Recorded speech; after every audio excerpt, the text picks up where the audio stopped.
Bonjour à toutes et à tous. Comment remplir la fiche individuelle de renseignement? Le journal officiel numéro 25 du 29 janvier 2021, décrivant les épreuves du CRPE, prévoit, dès la parution des résultats de l'admissibilité, c'est-à-dire des écrits, l'envoi d'une fiche individuelle de renseignement appelée Annexe 4. Il semble que cette fiche vierge soit déjà disponible dans votre espace Cyclades. Elle comprend 4 parties. La première concerne votre identification, vos noms, vos prénoms, et est déjà pré-remplie sur Cyclades. La dernière partie concerne uniquement les candidats titulaires d'un doctorat se présentant au concours externe spécial. Cette partie sera certainement retirée si vous n'êtes pas concerné. Je vais donc vous donner quelques conseils concernant les 2 parties du milieu. Tout d'abord, études et formation initiale.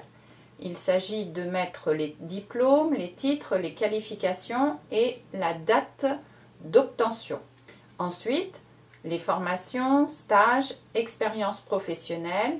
Il s'agit d'indiquer les intitulés, les organismes, l'activité et la durée. Le journal officiel indique que cette fiche ne sera pas notée, mais les membres du jury en disposent lors de l'épreuve orale d'entretien. La notice explicative précise, pour études et formations initiales, indiquez les diplômes, titres ou qualifications dont vous êtes titulaire. La licence, le master sont des diplômes universitaires nationaux délivrés par l'État, les ministères. Un titre est souvent une formation professionnelle réalisée par un organisme de formation permettant d'exercer un emploi précis directement. Le titre est délivré par le ministère du Travail. Les deux, c'est-à-dire les diplômes et les titres, figurent sur le site RNCP, qui est le répertoire national de la certification professionnelle. Et ils sont qualifiés de niveau 1, niveau 3, etc. depuis 2019. La licence est de niveau 6, précédemment de niveau 2. Le master 1 ou la maîtrise sont de niveau 6. Précédemment niveau 2. Le master 2 est de niveau 7, précédemment de niveau 1. Une qualification n'est pas un diplôme, mais une certification d'une branche professionnelle qui reconnaît cette qualification professionnelle dans son propre domaine. Voici des précisions et quelques exemples. Pour les diplômes, le baccalauréat, il est de niveau 4, BTS de niveau 5, licence niveau 6, maîtrise ou master 1 niveau 6, master DEA diplôme d'ingénieur niveau 7, doctorat niveau 8. Vous pouvez indiquer votre master 1 s'il est validé, même si ce n'est pas un diplôme finalisé. Et pour le master 2, vous pouvez indiquer en cours. Cela peut être également des diplômes professionnels si vous êtes en reconversion, comme JE, infirmière, etc. Le BAFA est un diplôme. Le brevet professionnel de la jeunesse, de l'éducation populaire et du sport est un diplôme d'État.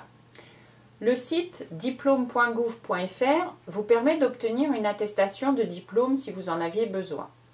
Il peut y avoir un supplément au diplôme ou une annexe descriptive au diplôme qui précise un contenu de formation, des compétences, etc. Les modalités d'élaboration et de délivrance des diplômes dans le cadre du LMD sont parus au bulletin officiel numéro 47 du 21 décembre 2006. Les titres. Cela peut être un titre professionnel, de serveur par exemple, ou concernant les services à la personne, mais aussi on parle de titre du psychologue par exemple. Vous pouvez vous reporter au site de l'ONICEP. Pour les qualifications.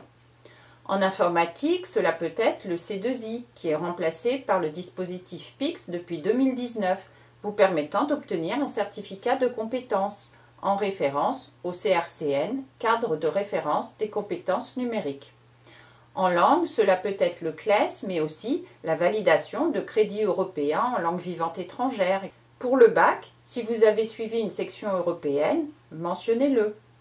Cela peut être une certification de spécialisation comme sauvetage et sécurité en milieu aquatique, ou une attestation de réussite au test d'aptitude au sauvetage aquatique.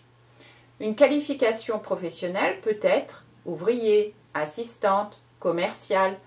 Cela peut être aussi une mention complémentaire qui a été réalisée au sein d'un bac professionnel, comme vendeur avec une spécialisation précise, un certificat de spécialisation en agroalimentaire par exemple, ou un contrat de professionnalisation. Reportez-vous au site de l'ONICEP également. Voici mes conseils. Prenez le temps de remplir cette fiche avant les résultats de l'admissibilité, parce que cela est plus long qu'il n'y paraît. Listez sur papier de brouillon tous vos diplômes depuis le bac jusqu'au dernier, vos titres et vos qualifications.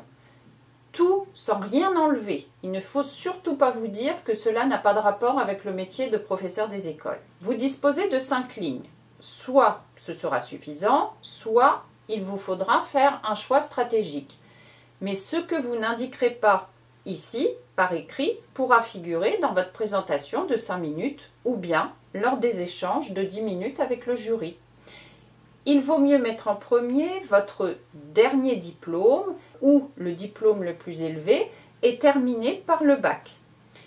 Il s'agit également de préciser la date. Sur chaque diplôme figure une date complète que vous inscrirez et non l'année uniquement comme vous avez l'habitude de le faire sur votre CV par exemple. Cela montre que vous savez lire une consigne. La notice explicative précise pour formation, stage, expérience professionnelle, indiquer les stages effectués dans le cadre d'un cursus d'études ou les formations suivies dans un cadre professionnel, personnel ou votre expérience professionnelle, emploi salarié, emploi étudiant, bénévolat, service civique, emploi saisonnier, etc.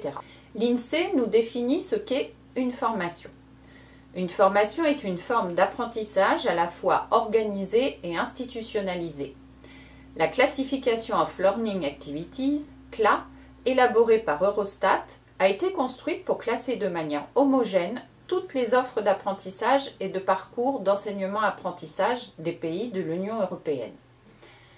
Dans CLA, les activités d'apprentissage sont caractérisées par l'intentionnalité. Le participant doit avoir l'intention d'apprendre. Les activités d'apprentissage sont divisées en 3 classes, la formation formelle, la formation non formelle et l'apprentissage informel. Pour être classée en formation formelle ou non formelle, l'activité d'apprentissage doit vérifier les critères suivants. Elle doit être planifiée, organisée.